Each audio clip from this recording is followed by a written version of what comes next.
Pendant 6 ans, un tueur en série arpente les rues de New York en quête de nouvelles victimes. Il promet de tuer 12 personnes, une pour chaque signe astrologique, et ne frappe que les nuits où certaines constellations sont invisibles. Il faudra une étude astronomique, une analyse graphologique et le décryptage d'un code secret datant de la Seconde Guerre mondiale pour mettre un terme à l'hécatombe. Lorsqu'un jeune homme, apparemment en bonne santé, meurt mystérieusement dans son sommeil, les enquêteurs pensent que sa lettre de suicide explique son geste. Elle parle de cœur brisé, de trahison et de jalousie. Mais l'histoire qu'elle révèle, et une experte en linguistique montre, une réalité bien différente. Bonjour, je suis heureux de vous retrouver pour ce nouvel épisode de vos Enquêtes impossibles. L'histoire que je vais vous raconter maintenant est tellement extraordinaire qu'elle appartient désormais aux annales de la justice et de la police américaine. Elle a également inspiré scénaristes et romanciers. Aiguillonné par un machiavélisme délirant, un tueur en série plonge la ville de New York dans la terreur pendant de très longs mois. Par une nuit glaciale du mois de mars 1990, Mario Orozco, âgé de 49 ans, quitte son restaurant à Brooklyn et rentre chez lui à pied. C'est alors que quelqu'un lui tire dans le dos, sans sommation. Mario survit, mais il n'est pas en mesure d'identifier son agresseur. 3 semaines plus tard, une agression similaire est signalée à quelques rues de là.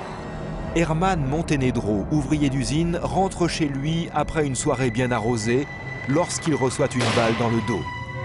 L'homme, âgé de 34 ans, se remet de sa blessure, mais il est lui aussi incapable de décrire l'agresseur. La police retrouve une balle de 9 mm sur les lieux.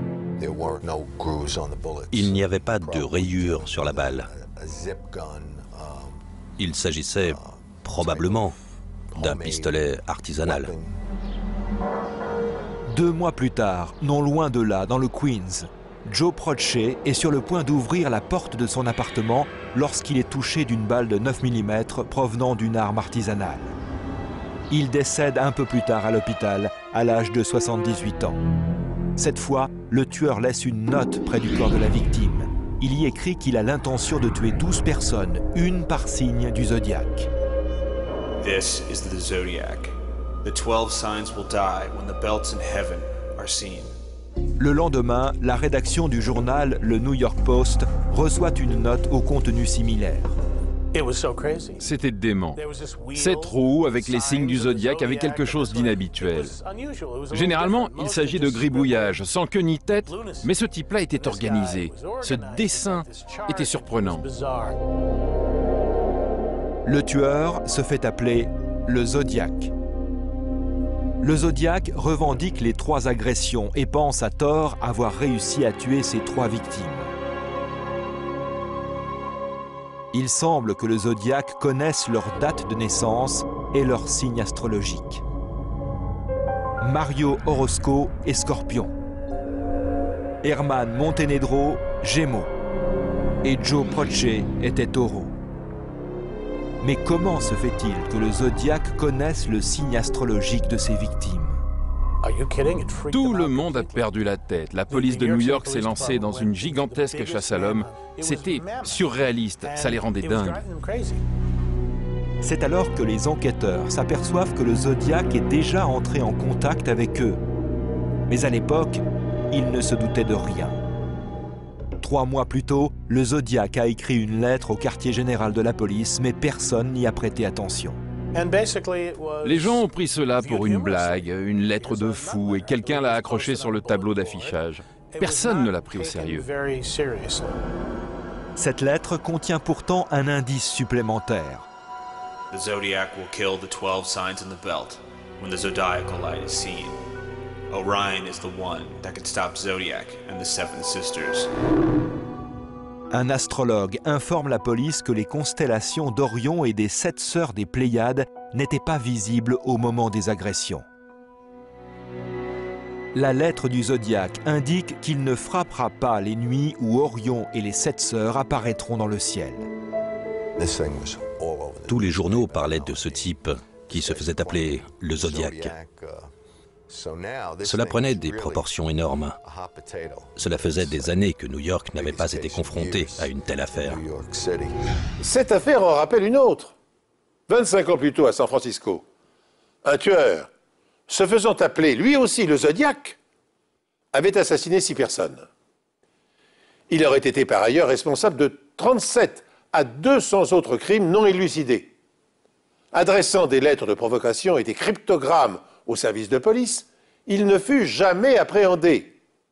Son vœu d'être immortalisé à travers un film fut exaucé à 2 reprises, en 1971 et en 2007. Au moment des faits, une question taraude les policiers. Est-il possible que le Zodiaque de San Francisco soit venu à New York dans le but d'ajouter de nouvelles victimes à sa liste de crimes? 25 ans auparavant, à San Francisco, un homme a tué 6 personnes et envoyé des lettres de provocation au service de police. Il se faisait appeler le Zodiaque lui aussi et n'a jamais été arrêté. Est-il possible que le Zodiaque de San Francisco se trouve désormais dans la ville de New York? Si le Zodiaque, qui sévissait en Californie dans les années 60, refaisait surface à New York, ce serait alors le début du cauchemar pour les autorités. Avant l'affaire du Zodiaque à New York, quand un garçon demandait à une fille de quel signe elle était, c'était pour la draguer. Mais après cela, il est arrivé qu'une fois un garçon demande à une fille son signe et que celle-ci se mette à appeler au secours. Les experts en graphologie comparent les lettres du Zodiaque de New York à celles écrites par le Zodiaque de San Francisco 25 ans plus tôt.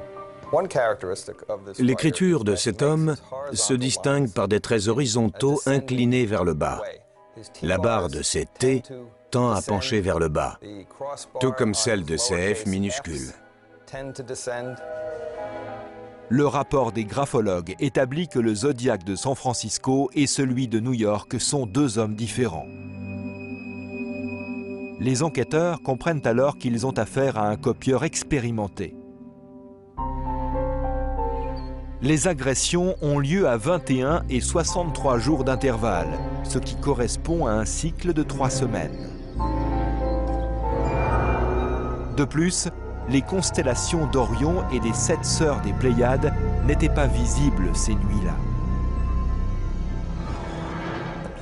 Si les planètes portent des noms de divinités, c'est qu'elles étaient les divinités. Les étoiles étaient soit les maisons des dieux, soit les lumières du paradis. Ce sont des idées fortes, de grands symboles. Afin d'anticiper la prochaine attaque du Zodiaque, la police demande à l'astronome Gregory Matloff de déterminer, en tenant compte du cycle de 21 jours, à quelle date les constellations d'Orion et des Pléiades n'apparaîtront pas dans le ciel. Il utilise pour cela son cherche-étoile. En réglant l'heure, le jour et parfois le lieu, c'est-à-dire la latitude à laquelle vous vous trouvez, vous pouvez voir ce qui se lève et ce qui se couche. Matloff prédit que le Zodiaque frappera de nouveau le 21 juin au solstice d'été, le jour le plus long de l'année. Cette nuit-là, nous avons envoyé des centaines d'inspecteurs en civil dans les rues de la ville. Mais le Zodiaque déjoue les plans de la police. Il frappe comme prévu la nuit du 21 juin, mais dans un autre quartier. Cette fois, il se rend à Manhattan et tire sur Larry Parham, un sans-abri endormi sur un banc de Central Park. Il laisse une note dans une des chaussures de la victime. Le Zodiaque savait d'une manière ou d'une autre que Larry Parham était Cancer, un signe astrologique différent de ceux des 3 précédentes victimes. Le tueur exprime son indignation envers la presse qui le qualifie de copieur. Et il était en colère. Il voulait nous convaincre qu'il était bel et bien le Zodiaque, le seul et l'unique. Mais nous savions que ce n'était pas lui et que ce n'était qu'un copieur. Afin de rassembler des preuves médico-légales, Les experts en criminalistique enduisent la lettre de ninhydrine, un composé chimique qui réagit aux acides aminés sécrétés par la peau. La lettre est ensuite placée dans une chambre d'humidité pendant plusieurs heures. L'humidité accélère la réaction chimique et les experts découvrent alors une empreinte de pouce presque parfaite. L'empreinte est ensuite photographiée, puis comparée à celle de l'ensemble des banques de données disponibles. Ils ont consulté les banques de données des employés municipaux, ceux du service des véhicules automobiles, des services postaux et même de la police. Ils ont comparé les empreintes du Zodiac à celles de tous les policiers de New York. Et tout ça pour rien. Aucune ne correspondait. La probabilité que deux personnes aient exactement les mêmes empreintes digitales est estimée à 1 sur 1 million de milliards. Autrement dit, les habitants de la planète possèdent des empreintes digitales qui leur sont propres. Alors pour relever les traces digitales directes, les dactylotechniciens photographient les empreintes puis les transfèrent sur un support en matière plastique souple. Pour faire apparaître les traces latentes, ils emploient une poudre dont la composition varie en fonction des matériaux et des surfaces. Poudre à base d'aluminium, par exemple, pour le bois et le verre. Poudre fluorescente pour les fonds multicolores. Pour les surfaces poreuses, le support est d'abord plongé dans un bain chimique, puis placé dans une étuve pour le séchage. L'empreinte est alors révélée par une lumière ultraviolette.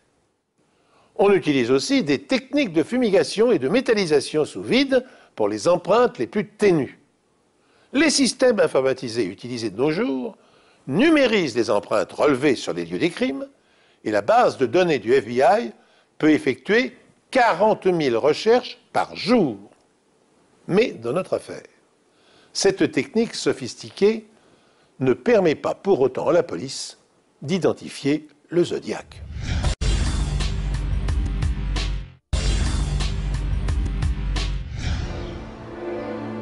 Il n'y a pas le moindre témoin. Aucune des victimes ayant survécu n'a vu l'agresseur et la seule preuve médico-légale dont disposent les enquêteurs est une empreinte digitale.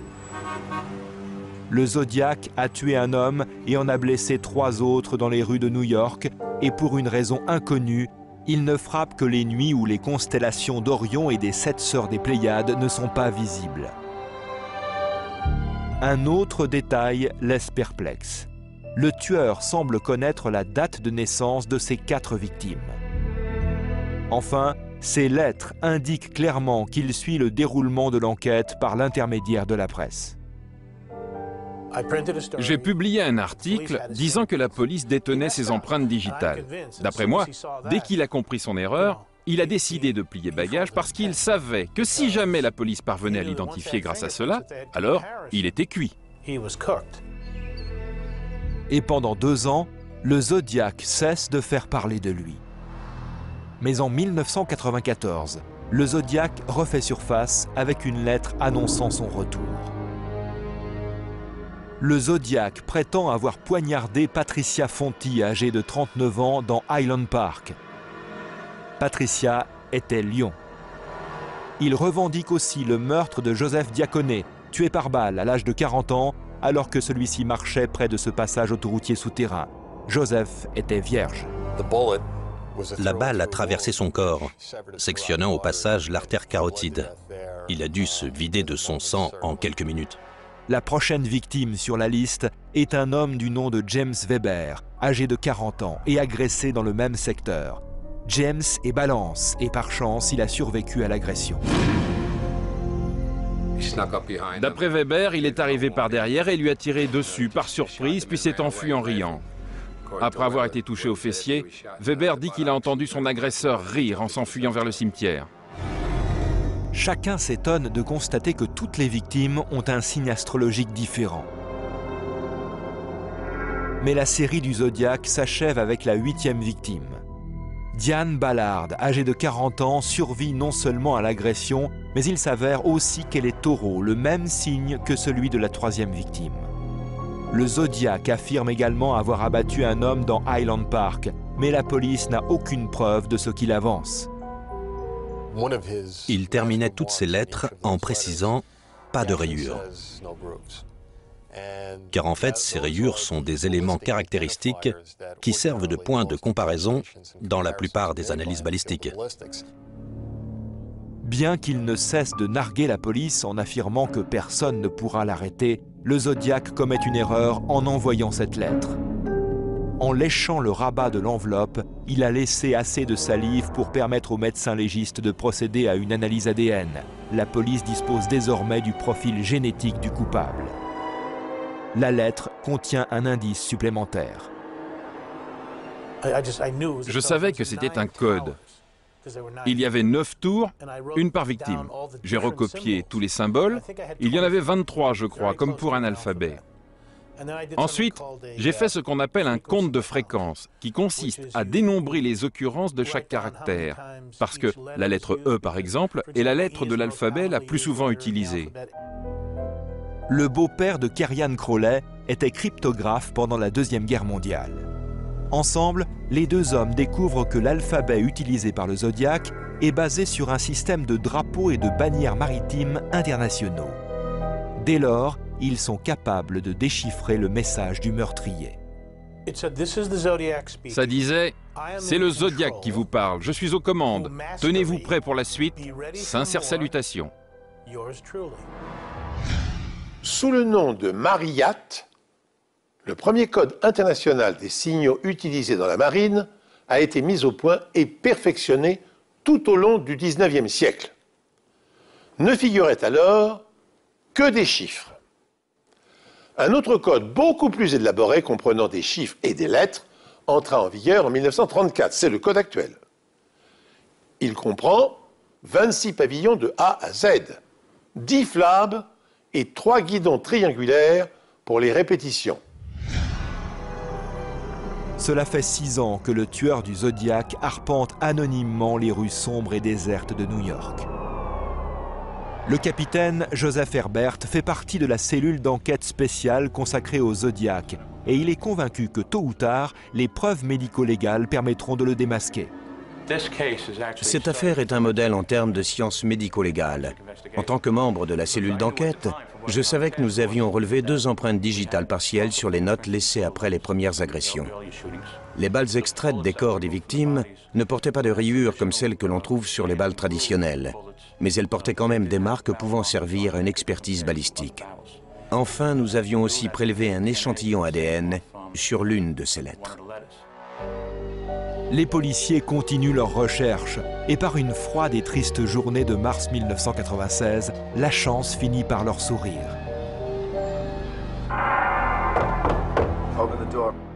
Ce jour-là, dans un appartement de Brooklyn, un jeune homme entre dans une colère noire parce que sa petite sœur s'est enfermée seule dans sa chambre avec son petit ami.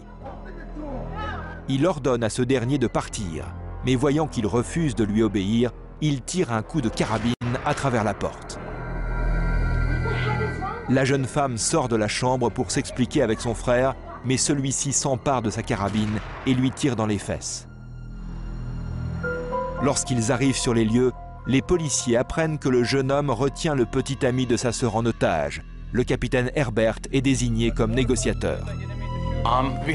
J'étais d'un côté de la porte et lui de l'autre. J'essayais de lui faire comprendre qu'il en avait déjà assez fait comme ça, et au bout de 3 heures, il m'a dit qu'il était prêt à se rendre. Des officiers postés sur le toit de l'immeuble font descendre un seau jusqu'à la fenêtre du jeune homme afin qu'il y dépose toutes ses armes avant de se rendre. L'homme, âgé de 26 ans, s'appelle Eddie Seda. Il a arrêté ses études au lycée. Sans emploi, il habite encore chez sa mère avec sa petite sœur. Certains jours, il semblait calme, dévot et mystérieux. Et d'autres, il se montrait agressif et intimidant. Une fois au poste, les policiers demandent à Seda de consigner par écrit ce qui s'est passé à l'intérieur de l'appartement. Seda s'exécute et signe sa déclaration d'un étrange symbole apposé à son nom. L'inspecteur a regardé et a dit « C'est quoi ça ?» Et Seda lui a répondu que ça représentait quelque chose comme Dieu et l'amour divin. L'un des officiers de permanence soumet le document à Joseph Herbert, le négociateur de la prise d'otage. Herbert comprend immédiatement ce que cela signifie. J'étais très serein ce jour-là, parce que je savais que nous le tenions. J'ai passé 4 heures à étudier ces lettres et elles étaient gravées dans mon esprit comme dans celui de tous les hommes de la cellule d'enquête. Je me suis dit à moi-même, c'est le Zodiac. Cela ne fait aucun doute. Les enquêteurs comptent sur les médecins légistes pour confirmer leurs soupçons. Ils commencent par prendre les empreintes digitales de Seda. Celles-ci sont ensuite comparées à celles relevées sur la lettre de Central Park. Les empreintes correspondent. Les experts comparent ensuite les lettres du Zodiac à la déclaration manuscrite de Seda. Leur conclusion est que tous ces documents ont été rédigés par la même personne. Les experts en balistique examinent ensuite les 15 pistolets artisanaux de Seda.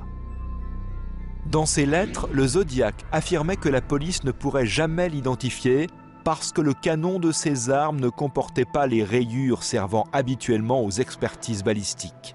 Mais le Zodiac semble ignorer l'existence des analyses de marques d'outils. Une marque d'outil est la trace caractéristique que l'on observe après l'utilisation d'un outil dans le but de couper, limer ou polir une pièce de métal. Les tubes faisant office de canon sur les armes artisanales peuvent comporter des centaines de marques d'outils invisibles à l'œil nu. En comparant les balles ayant servi aux agressions à celles tirées de l'un des pistolets de Seda, les experts s'aperçoivent au microscope qu'elles portent les mêmes marques d'outils. Enfin, la police demande à Seda de leur fournir un échantillon de sang pour une analyse ADN. Son profil génétique correspond à celui de l'échantillon de salive prélevé sur l'une des enveloppes du Zodiac. L'inspecteur Savarese se fait un plaisir d'annoncer à Seda qu'il vient d'être démasqué. J'ai tendu la main et j'ai dit « Ça fait 6 ans que je vous cherche. Vous êtes le Zodiac ?» Il a répondu « Non !» J'ai dit « Si, c'est vous. » Nous l'avons interrogé pendant 6 ou 7 heures sur les agissements du Zodiac. Et il a fini par avouer. Il ne voulait pas aller en prison pour avoir tiré dans les fesses de sa sœur. Il tenait à faire savoir qu'il était à l'origine de cette affaire.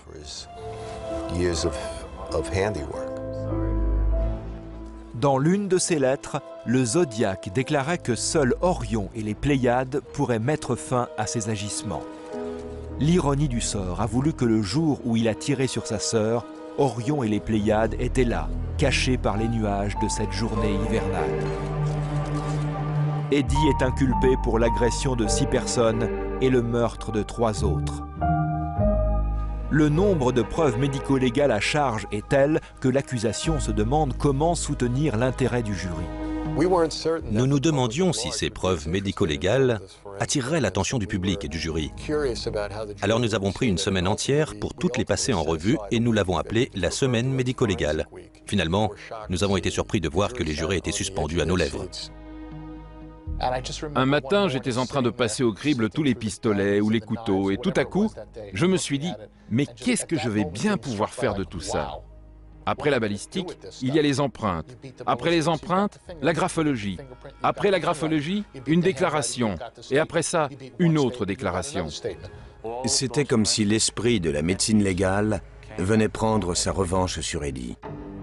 Eddie Seda est reconnu coupable et condamné à 232 ans de réclusion criminelle. Eddie Seda était un lâche. Il attaquait ses victimes par derrière et s'en prenait à elles pour la simple raison que c'était possible. Mais une question reste en suspens. Comment Seda faisait-il pour connaître le signe astrologique de ses victimes? Certains pensent que le Zodiac fouillait dans le portefeuille des victimes après l'agression. Si elles avaient toutes un signe astrologique différent, cela était dû au hasard.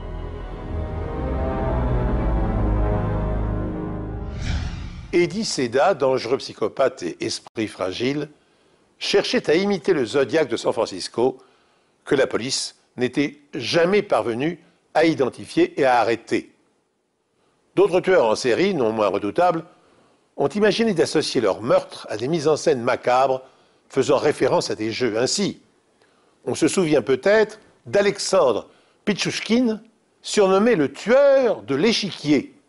Cet ancien employé de supermarché âgé de 33 ans, s'était fixé pour objectif de remplir les 64 cases de l'échiquier à l'aide d'une pièce pour chaque meurtre. Pichouchkine attirait la plupart de ses victimes dans les coins reculés d'un parc situé à la périphérie de Moscou. Il les saoulait à la vodka avant de fracasser leur crâne à coups de marteau ou de les jeter dans des puisards. Il a été arrêté après avoir commis 48 meurtres et 3 tentatives de meurtre. Il fut condamné à une peine de prison à vie et en 2007, sommé de s'expliquer sur ses mobiles, Pichouchkine se contenta de déclarer que son désir était de tuer autant de personnes que possible jusqu'à remplir toutes les cases de son échiquier. Un homme dort paisiblement et ne se réveille pas. Il est jeune et apparemment en bonne santé. A-t-il succombé à une défaillance cardiaque, à une embolie cérébrale, à une rupture d'anévrisme ou à une maladie indécelable? Une lettre d'adieu prouve au contraire qu'il s'est donné la mort. Alors avant de signer le permis d'inhumer, le médecin légiste prend la peine d'effectuer quelques analyses toxicologiques de routine. Et ce qu'il découvre remet tout en question. En 1992, tôt dans la matinée, une équipe médicale d'urgence se rend dans un appartement de Raleigh, en Caroline du Nord. Sur place, il découvre un jeune homme inconscient dans son lit. Un rapide examen indique qu'il est mort. Cet homme n'avait aucun signe de traumatisme crânien ou thoracique, ni aucune blessure qui aurait pu expliquer pourquoi il était mort. Il avait l'air d'un jeune homme en bonne santé.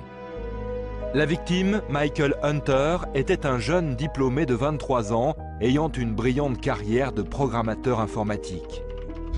Son colocataire dit à la police que Michael était inconscient quand il a essayé de le réveiller pour aller au travail. Le rapport de l'équipe médicale indique qu'il avait l'air d'être allé se coucher et de ne s'être jamais réveillé. Quand j'ai appris que Michael était mort, j'ai été anéantie. Il était mon rayon de soleil. Nous avions traversé tant de choses ensemble, Michael et moi. Alors, en apprenant la nouvelle, je ne savais pas comment je pourrais continuer sans lui. L'autopsie officielle a lieu 2 jours plus tard. L'examen initial n'a révélé aucun problème médical intrinsèque pouvant expliquer sa mort, ni aucun signe de blessure qui aurait pu avoir un quelconque rapport. À ce moment-là, on a consulté le médecin légiste en chef de l'État de Caroline du Nord. Il a été décidé que des examens toxicologiques supplémentaires devraient être faits. Les analyses toxicologiques du sang de la victime disent tout autre chose. Michael avait dans son système des traces de 2 médicaments, de la diphénhydramine et de l'hydroxyzine. Il avait aussi une dose mortelle de lidocaïne. C'est un produit que l'on injecte. On ne peut pas l'acheter sans ordonnance. On entend parler de gens qui ingèrent accidentellement de l'insecticide ou d'enfants qui prennent des médicaments. Là, ce n'est pas possible. La lidocaïne est un anesthésique. On l'utilise parfois dans des situations d'urgence médicale pour stabiliser le rythme cardiaque. L'effet est très rapide. Des battements de cœurs irréguliers peuvent retrouver un rythme normal très rapidement, avant même d'arriver à l'hôpital si vous êtes dans une ambulance. Michael Hunter a succombé à un cocktail explosif de médicaments. Il n'a notamment pas survécu à une dose massive de lidocaïne, un anesthésique puissant que les médecins urgentistes utilisent parfois pour stabiliser le rythme cardiaque. Or, interrogés à ce sujet, les secouristes affirment n'avoir injecté au jeune homme aucun produit. Cette anomalie intrigue les enquêteurs et les médecins. Ils ont dit qu'ils ne lui avaient donné aucune lidocaïne parce que Michael était mort et qu'il n'y avait aucune raison de le faire. Je trouverais ça très étrange qu'il y ait de la lidocaïne dans le système d'une personne que l'on n'a pas essayé de réanimer. la mort de Michael Hunter anéantit sa famille. Et ce n'est qu'à l'enterrement de leur fils que ses parents apprennent le secret qu'il leur cachait, la vérité sur sa sexualité. Je n'en savais rien. J'imagine que j'étais un peu naïve, mais je ne me doutais pas que Michael était homosexuel. Malheureusement, ces révélations, en plus de la mort de Michael, sont un trop grand choc pour son père, Jim. Il n'a pas pu accepter le fait que quelqu'un puisse tuer son fils et qu'il ne puisse rien y faire. Ça l'a plongé dans une dépression de laquelle il n'a pas réussi à sortir. Et il s'est suicidé. À présent, la mère de Michael pleure la perte d'un fils, mais aussi d'un mari. C'était une situation accablante. Mais nous nous sommes soutenus et ça nous a rapprochés. C'est ce qui nous a fait tenir.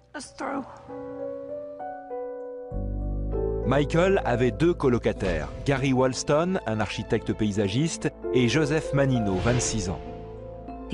Manino était étudiant en médecine à l'université de Caroline du Nord de Chapel Hill. Il venait de terminer sa 4e année d'études, mais il n'avait pas encore passé l'examen qui le titulariserait en tant que médecin. C'était une relation non conventionnelle, dans le sens où une relation implique généralement 2 personnes.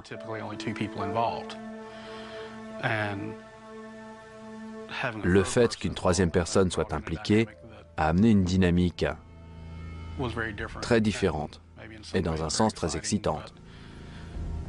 Mais ça a aussi amené des problèmes qu'aucun d'entre nous n'avait anticipés. Dans presque tous les sens du terme, les 3 colocataires se considéraient comme des partenaires dans la vie. Ces 3 hommes vivaient un triangle amoureux homosexuel, selon leurs propres termes. Ils s'étaient même échangé des bagues et s'étaient promis de rester fidèles les uns aux autres. C'était leur arrangement. Mais des problèmes n'ont pas tardé à apparaître entre eux. Le principal étant que Michael Hunter ne s'entendait pas avec Joseph Manino. Mike et Joe ont commencé à ne plus s'entendre. Ce qui était difficile pour moi, parce que je n'avais aucun problème avec l'un ou l'autre. Finalement, Gary et Michael ont décidé que Joseph Manino devait s'en aller. En gros, on a annoncé à Joe qu'il allait devoir déménager. Je crois que c'était une semaine avant que Mike ne soit tué. Avant cela, les 3 partageaient le même lit. Mais Joseph Manino devait à présent dormir sur le canapé du salon en attendant de trouver un autre endroit où habiter. Gary et Michael formaient un duo dans lequel il n'y avait pas de place pour Joe. Et c'est comme ça que les choses se sont dégradées et que Joe s'est retrouvé tout seul. Puisque Gary était absent quand Michael est mort, Joe Manino devient le principal suspect.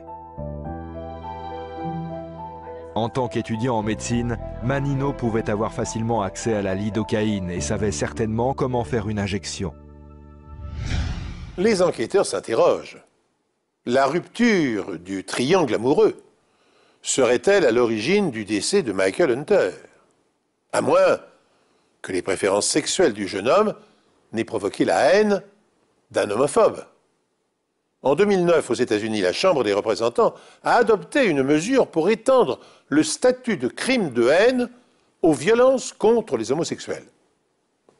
Le crime de haine, dans le droit fédéral américain, est un héritage de l'époque de la lutte pour les droits civiques. Cette législation avait été votée au lendemain du meurtre de Martin Luther King en 1968 pour punir spécifiquement les violences liées à la race, la couleur de peau, la religion ou l'origine nationale. La disposition adoptée par le Congrès étend maintenant cette notion aux personnes handicapées et aux homosexuels.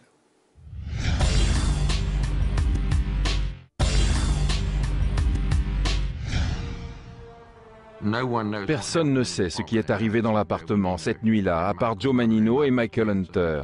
Et Michael est mort.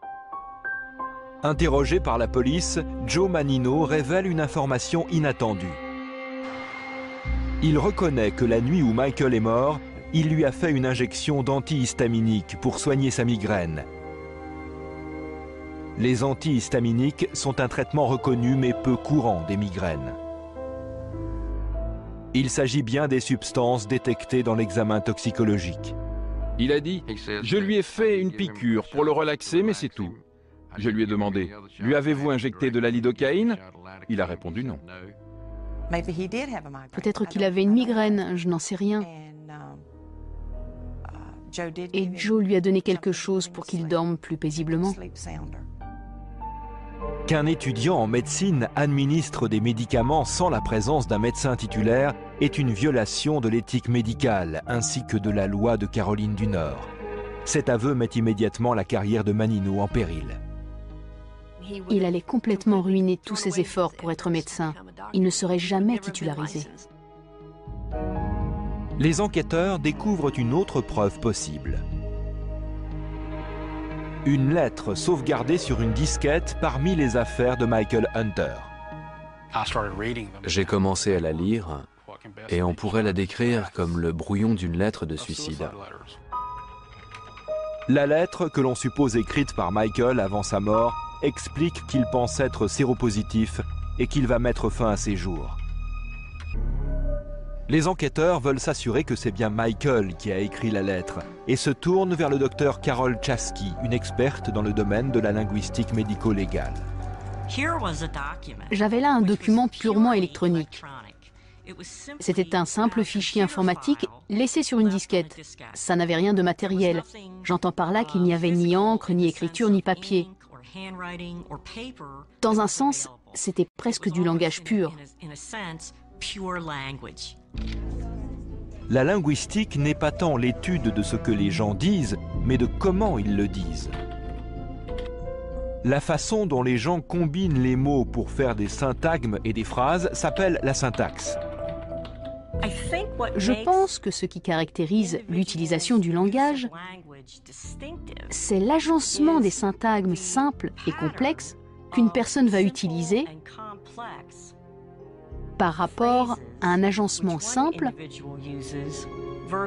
contre un agencement complexe chez une autre personne.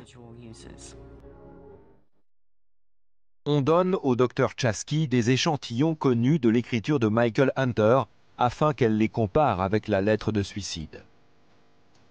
À l'aide d'un nouveau programme informatique baptisé Alias, un système informatique d'identification linguistique d'auteur, le Dr Chasky réduit chaque document à sa plus petite composante, c'est-à-dire les mots. Le programme reconstruit ensuite intégralement chaque phrase et analyse la façon dont les mots sont combinés les uns aux autres.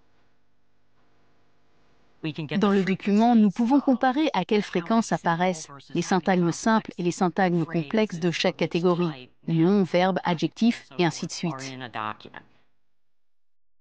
Dans la lettre de suicide, le Dr Chasky remarque un emploi caractéristique des conjonctions des mots tels que « et » ou « mais ». Celles-ci ne sont pas utilisées pour relier des syntagmes, mais des phrases. C'est un agencement de phrases et non de segments plus petits. La lettre montre également un emploi particulier des adverbes.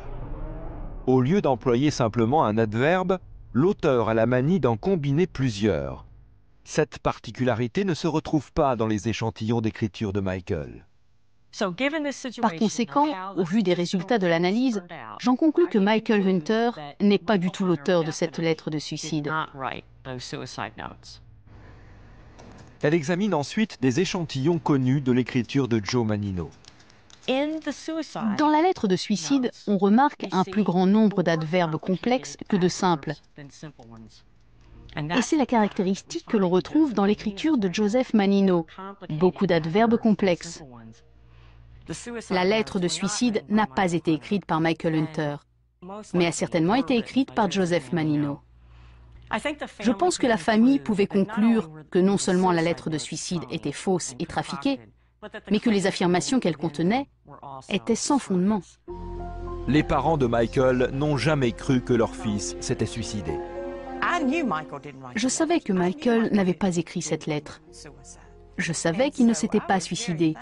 J'étais donc très reconnaissante envers les linguistes qui ont prouvé ce que je savais depuis toujours, que Michael ne l'avait pas écrite. Je crois que la lettre a probablement été l'un des premiers signaux qui m'ont fait réaliser que tout ça n'avait plus aucun sens. Nous venons de le voir, les linguistes médico-légaux sont capables d'analyser le contenu écrit ou imprimé de documents. Ils repèrent les tics de ponctuation, de grammaire, d'orthographe, de vocabulaire, de syntaxe. Grâce à une indexation de la fréquence des mots et de certaines associations, l'analyse informatique des documents permet de vérifier la provenance de textes douteux. Ce système très efficace a permis d'invalider la pseudo-lettre d'adieu de Michael Hunter. Par ailleurs, une analyse de sang a mis en évidence que le jeune homme n'était pas porteur du virus du sida. Enfin, dernier élément plaidant en faveur de l'assassinat, la dose mortelle de lidocaïne lui a été injectée par un tiers et l'a foudroyé en moins de 2 minutes. L'aiguille aurait dû rester dans son bras. Et si ce n'était pas le cas, elle aurait dû tomber par terre.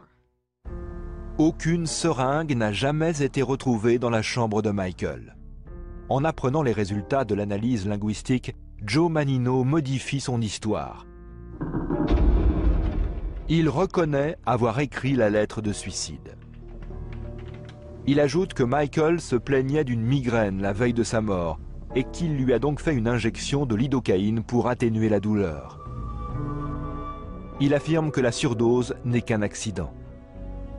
Joe était très calme. Il vous parlait, puis il se mettait à pleurer un peu, puis il vous parlait à nouveau. Ça a éveillé mes soupçons. Si je pleurais la perte de quelqu'un, je pleurerais tout le temps et non par à-coups. En 1993, Joe Manino est inculpé de meurtre au premier degré pour le décès de son ancien partenaire, Michael Hunter. Joe Manino avait beaucoup à perdre. Un brillant avenir l'attendait.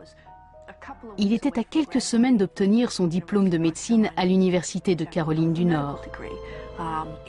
Il allait être titularisé. Il avait une brillante carrière devant lui. Les procureurs pensent que Manino était un amant éconduit au sein d'un triangle amoureux et qu'il a tué Michael Hunter avec une dose mortelle de lidocaïne afin d'avoir Gary Walston pour lui tout seul. Manino affirme que Hunter lui a demandé cette injection pour l'aider à faire passer sa migraine et qu'il lui a accidentellement donné une trop grande dose de lidocaïne. Gary Walston, l'ancien partenaire de la victime et de l'accusé, n'y croit pas. Mike avait souvent des migraines, parfois assez fortes. Et il arrivait que Joe lui propose de lui donner quelque chose pour le soulager. Mike refusait toujours. Il existe des cas médicaux dans lesquels la lidocaïne a été utilisée en petite quantité pour soigner les migraines. Manino affirme qu'il ne voulait administrer qu'une dose suffisante pour calmer la douleur de son ami. Mais les procureurs disent que Manino a tué Michael Hunter et qu'il a ensuite rédigé une lettre de suicide pour faire croire qu'Hunter avait mis fin à ses jours. Quand Manino a vu que cela ne marchait pas, il n'a pas eu d'autre choix que de parler d'accident.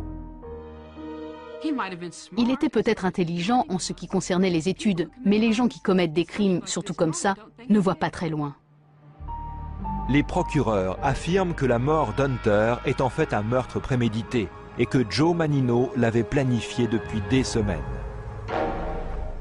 Ils disent qu'il a attendu que le troisième colocataire, Gary Walston, ait quitté la ville pour affaire.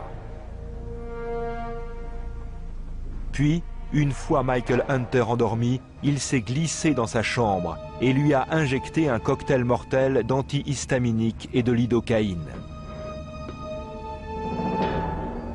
Joe est entré, a rempli une seringue de lidocaïne et lentement, et avec beaucoup de précautions, il a introduit la seringue dans le bras de Mike et a fait l'injection.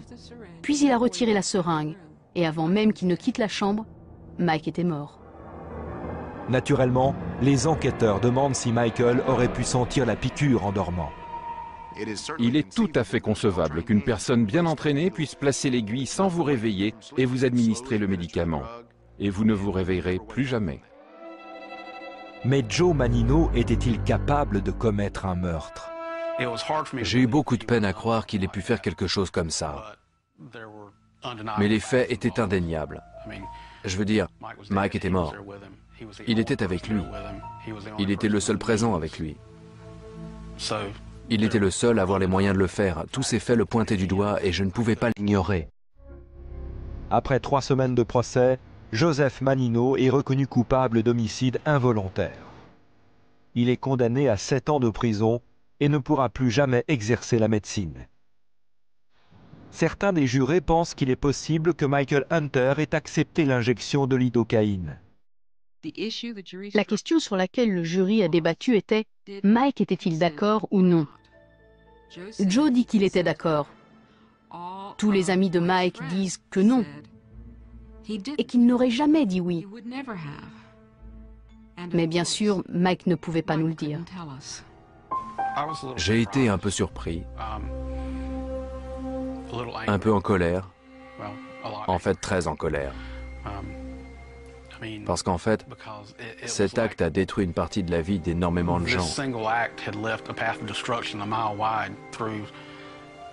Ma famille, celle de Mike, celle de Joe. Et j'avais le sentiment que la punition n'était pas égale au crime. C'était terminé. Rien de ce qu'il ferait à Joe ne pourrait ramener Michael. Et je voulais juste que nos vies continuent. Bien qu'il reste des questions sur le verdict, l'examen médico-légal de la lettre de suicide a été inestimable. Je pense que la linguistique médico-légale a contribué à prouver que Joe était impliqué dans la mort de Mike et qu'il le dissimulait. C'était la toute première fois que la linguistique était utilisée dans une enquête policière pour aider à arrêter le coupable. Je pense que c'est un outil formidable. On devrait l'utiliser quotidiennement. Michael Hunter a succombé à une overdose de lidocaïne. En inhibant les conductions nerveuses, la lidocaïne remplit son rôle d'anesthésien local. Mais elle peut aussi provoquer l'arrêt cardiaque si elle est directement injectée dans le système sanguin, comme ce fut le cas ici, avec une intention criminelle. Suite à cette affaire, Carol Chasky, la linguiste médico-légale qui a analysé la fausse lettre d'adieu de Michael Hunter, a développé son logiciel de reconnaissance écrite grâce à une bourse octroyée par l'Institut national de la justice. Elle poursuit ses travaux avec succès, prouvant que la linguistique peut différencier les individus avec autant de fiabilité que les empreintes digitales ou la signature ADN. Enfin, Joseph Mannino, le tueur étudiant en médecine, a passé 7 ans derrière les barreaux. À sa sortie de prison, il a menti sur son passé pour reprendre des études et obtenir un diplôme d'infirmier. Après avoir travaillé dans 2 hôpitaux, il a été démasqué en 2008. Et une nouvelle interdiction d'exercer un métier de santé lui a été infligée. Cette émission est à présent terminée. Je vous remercie de nous être fidèles. Je vous donne rendez-vous bientôt sur cette antenne pour un autre épisode des Enquêtes impossibles.